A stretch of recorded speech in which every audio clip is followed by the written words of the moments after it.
ദളപതി വിജയ് ഒടുവിൽ ഉജ്ജ്വലമായ ഒരു തെരഞ്ഞെടുപ്പ് അരങ്ങേറ്റം നടത്തിയിരിക്കുകയാണ്. വിടുതലൈ ചിരുതൈകൾ കച്ചി ഉപാധികളില്ലാത്ത പിന്തുണ പ്രഖ്യാപിച്ചതോടെ തമിഴ്നാട് നിയമസഭയിൽ ഭൂരിപക്ഷം തെളിയിക്കാനുള്ള നടൻ വിജയ്യുടെ നേതൃത്വത്തിലുള്ള ടി.വി.കെ പാർട്ടിയുടെ ശ്രമങ്ങൾ വിജയം കണ്ടിരിക്കുന്നു. 118 എന്ന മാന്ത്രിക സംഖ്യയിൽ എത്തിയതോടെ തമിഴ്നാട്ടിൽ ആദ്യമായി ഒരു സഖ്യകക്ഷി സർക്കാർ അധികാരത്തിലേറാൻ വഴിയൊരുങ്ങിയിരിക്കുകയാണ്. തമിഴ്നാടിന്റെ മുതലമൈച്ചർ അഥവാ മുഖ്യമന്ത്രിയായി സ്ഥാനമേൽക്കാൻ സൂപ്പർസ്റ്റാർ വിജയ്ക്ക് മുന്നിൽ ഇനി തടസ്സങ്ങളേതുമില്ല. ഏറെ അനിശ്ചിതത്വങ്ങൾക്കൊടുവിൽ വിജയ്യുടെ രാഷ്ട്രീയ പ്രവേശനത്തിന് കരുത്തുപകരുന്ന നിർണായക വഴിത്തിരിവാണിത്. ദ്രാവിഡ പാർട്ടികളുടെ ദശകങ്ങൾ നീണ്ട ഭരണത്തിന് അന്ത്യം കുറിച്ച് ടി.വി.കെ തമിഴ്നാട്ടിലെ ഏറ്റവും വലിയ ഒറ്റകക്ഷിയായി മാറിയിരിക്കുകയാണ്. ടി.വി.കെ ആസ്ഥാനത്ത് ആഘോഷങ്ങൾ തുടങ്ങിക്കഴിഞ്ഞു. രാഷ്ട്രീയത്തിൽ വലിയ മുന്നേറ്റമുണ്ടാക്കുമെന്നോ ശ്രദ്ധേയമായ എന്തെങ്കിലും നേടുമെന്നോ ആരും പ്രതീക്ഷിക്കാതിരുന്ന ഈ സൂപ്പർസ്റ്റാർ ഇപ്പോൾ തമിഴ്നാടിന്റെ അടുത്ത മുഖ്യമന്ത്രിയാകാൻ ആവശ്യമായ അവസാന 2 സീറ്റുകൾ കൂടി ഉറപ്പാക്കിയിരിക്കുന്നു. ഇതോടെ എം.ജി.ആർ, ജെ. ജയലളിത, സി.എൻ. കണ്ണാദുരൈ, എം. കരുണാനിധി തുടങ്ങിയ ഇതിഹാസ വ്യക്തിത്വങ്ങൾ സിനിമയിൽ നിന്ന് മുഖ്യമന്ത്രി പദത്തിലേക്ക് നടത്തിയ അതേ യാത്ര വിജയിയും ആരംഭിക്കാൻ പോവുകയാണ്. തിരഞ്ഞെടുപ്പിൽ വമ്പൻ വിജയം നേടിയിട്ടും കേവല ഭൂരിപക്ഷത്തിനാവശ്യമായ പകുതി സീറ്റുകൾ തികയ്ക്കാൻ ടി.വി.കെ ബുദ്ധിമുട്ടുന്ന കാഴ്ചകൾക്കാണ് കഴിഞ്ഞ ദിവസം തമിഴ്നാട് സാക്ഷ്യം വഹിച്ചത്.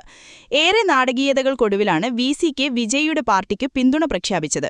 3 ദിവസമായി അവർ ടി.വി.കെയെയും തമിഴ്നാടിനെയും മുൾമുനയിൽ നിർത്തിയിരിക്കുകയായിരുന്നു. വെള്ളിയാഴ്ച രാത്രിയോടെയാണ് ഇന്ത്യൻ യൂണിയൻ മുസ്ലിം ലീഗും അമ്മ മക്കൾ മുന്നേറ്റ കഴകവും 2 വർഷം മുമ്പ് പൊട്ടിമുളച്ച തമിഴക വെട്രി കഴകത്തെ പിന്തുണയ്ക്കില്ലെന്ന് വ്യക്തമാക്കിയത്. ഇതോടെ വിജയ്യും പാർട്ടിയും വീണ്ടും അനിശ്ചിതത്വത്തിലായി. കഴിഞ്ഞ മാസം നടന്ന തിരഞ്ഞെടുപ്പിൽ ഐ.യു.എം.എല്ലും എ.എം.എം.കെയും കൂടി 3 സീറ്റുകളാണ് നേടിയത്. അതിൽ 2 സീറ്റുകൾ തങ്ങൾക്ക് വാഗ്ദാനം ചെയ്തിട്ടുണ്ടെന്നായിരുന്നു വിജയ് പറഞ്ഞിരുന്നത്. അങ്ങനെ സംഭവിച്ചിരുന്നെങ്കിൽ 118 എന്ന കേവല ഭൂരിപക്ഷത്തിലേക്ക് ടി.വി.കെയ്ക്ക് സാധിച്ചിരുന്നു. ഇത് നിലവിൽ പാർട്ടിക്കുള്ളതിനേക്കാൾ 10 സീറ്റുകൾ അധികമാണ്. എന്നാൽ വിജയ് ഗവർണർ ആർ.വി. അർലേക്കറെ കണ്ടതിന് തൊട്ടുപിന്നാലെ ഈ ധാരണ പാളിയതാണ് വലിയ തിരിച്ചടി. സഭയിൽ ഭൂരിപക്ഷം തെളിയിക്കാൻ അവസരം നൽകുന്നതിനു പകരം 118 എം.എൽ.എമാരുടെയും പിന്തുണ കത്തുകൾ നേരിട്ട് ഹാജരാക്കണമെന്ന് ഗവർണർ ആവശ്യപ്പെട്ടത് ടി.വി.കെയുടെ നീക്കങ്ങൾക്ക് തടസ്സം സൃഷ്ടിച്ചു. തൊട്ടുപിന്നാലെ വി.സി.കെയും. ഇതോടെ വിജയ്യുടെ സർക്കാർ രൂപീകരിക്കാനുള്ള 3ാമത്തെ പ്രയാസവും പരാജയപ്പെട്ടു. ഒടുവിൽ ശനിയാഴ്ച വൈകുന്നേരമാണ് വി.സി.കെ തങ്ങളുടെ പിന്തുണക്കത്ത് ടി.വി.കെയ്ക്ക് ഔദ്യോഗികമായി കൈമാറിയത്. വി.സി.കെയുടെ പിന്തുണയോടെ വിജയ് നയിക്കുന്ന സഖ്യത്തിന്റെ അംഗബലം 118-ലെത്തിയിട്ടുണ്ട്. ഇത് കേവല ഭൂരിപക്ഷത്തിനാവശ്യമായ കൃത്യമായ സംഖ്യയാണ്.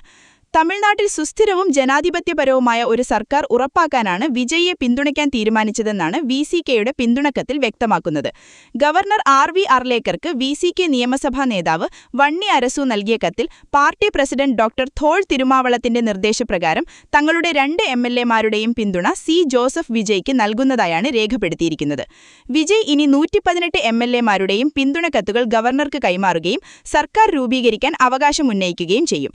തുടർന്ന് ഗവർണർ അദ്ദേഹത്തെ സർക്കാർ രൂപീകരിക്കാൻ ക്ഷണിക്കും. ഇടതു പാർട്ടികൾ ഉപാധികളില്ലാത്ത പിന്തുണയാണ് നൽകിയിരിക്കുന്നതെങ്കിലും അവർ വിജയ്യുടെ മന്ത്രിസഭയിൽ ചേരില്ലെന്നാണ് അറിയിക്കുന്നത്. എന്നാൽ കോൺഗ്രസ് 2 മന്ത്രിസ്ഥാനങ്ങൾ പ്രതീക്ഷിക്കുന്നതായാണ് അടുത്ത വൃത്തങ്ങൾ സൂചിപ്പിക്കുന്നത്. ഇതിനിടെ എ.ഐ.എ.ഡി.എം.കെയിൽ 3 എം.എൽ.എമാർ പാർട്ടി നേതൃത്വത്തോട് കലഹിച്ചതായും അവർ ടി.വി.കെയിൽ ചേരുമെന്നും സൂചനകളുണ്ട്. വിജയ് തന്നെ 2 സീറ്റുകളിൽ വിജയിച്ചതോടെ ടി.വി.കെയ്ക്ക് നിലവിൽ 107 എം.എൽ.എമാരുണ്ട്.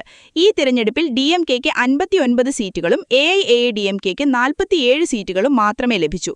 കോൺഗ്രസ് 5ഉം പി.എം.കെ 4 സീറ്റുകളും, വി.സി.കെ, ഐ.യു.എം.എൽ, സി.പി.ഐ, സി.പി.എം 2 സീറ്റുകൾ വീതവും, ബി.ജെ.പി, ഡി.എം.ഡി.കെ, എ.എം.എം.കെ 6 സീറ്റുകളും വീതമാണ് വിജയിച്ചത്.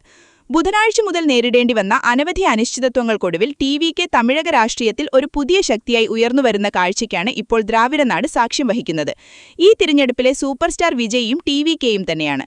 2 വർഷം മുമ്പ് രൂപീകരിച്ച ഈ പാർട്ടി സമീപ തിരഞ്ഞെടുപ്പിൽ 108 സീറ്റുകൾ നേടി ഏറ്റവും വലിയ ഒറ്റകക്ഷിയായി ഉയർന്നു. തമിഴ്നാട് ഭരണത്തിൽ ദ്രാവിഡ കക്ഷികളായ ഡി.എം.കെ, എ.ഐ.എ.ഡി.എം.കെ എന്നിവർക്ക് ഉണ്ടായിരുന്ന 62 വർഷത്തെ ആധിപത്യത്തിനാണ് ഈ വലിയ ജനവിധി അന്ത്യം കുറിച്ചത്. കാത്തിരിക്കുന്നത് അഗ്നിപരീക്ഷയാണെങ്കിലും ഒരു പൊളിറ്റിക്കൽ ആക്ഷൻ ഡ്രാമ സിനിമയിലെ നായകനെ പോലെ ഒറ്റയ്ക്ക് പൊരുതി തടസ്സങ്ങളെയെല്ലാം ഉടച്ചെറിഞ്ഞ് അവസാന 20 മിനിറ്റിലെ ക്ലൈമാക്സിലെ ത്രില്ലർ ട്വിസ്റ്റും കഴിഞ്ഞ് തമിഴ്നാട് സർക്കാരിന്റെ തലപ്പത്ത് കസേരയിട്ടിരിക്കാൻ വിജയ് എത്തുകയാണ്. എൻ നെഞ്ചിൽ കുടിയിരിക്കും തമിഴ് മക്കൾക്കായി.